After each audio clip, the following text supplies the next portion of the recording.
La tristesse se manifeste lorsque l'être perçoit à quel point la vie lui impose fréquemment des situations irréconciliables. Ce sont ces circonstances qui éveillent des sentiments d'injustice et d'impuissance. Le mécanisme, communément recommandé pour la dépasser, est le conformisme de la simple acceptation, c'est-à-dire un abandon sans aucune réaction, qui ne fait que renforcer une carapace autour de l'être, l'enfermant dans l'impuissance et l'injustice. L'un des discours les plus naïfs est celui de la promesse d'un paradis. Même en ayant pleinement conscience de son inexistence, l'être finit par intégrer cette idée à ses croyances.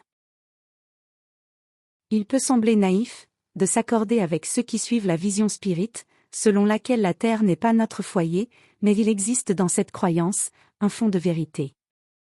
Le problème surgit dans l'explication qui projette un monde à venir, virtuel, où le concept de perfection prévaudrait. Il est frappant de constater la facilité avec laquelle des êtres humbles, encore exposés aux fragilités et soumis aux illusions, sont convaincus par cette vision. Tout être, en entrant dans la manifestation, apparaît complet, mais accompagné d'un sac vide.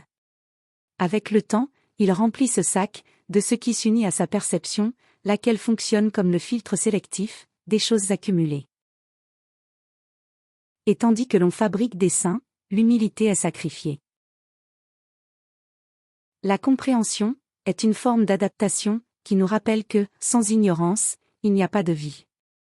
L'intelligence est la force qui soutient la sélection naturelle, mais elle demeure soumise à la connaissance et disparaît lorsque celle-ci se manifeste.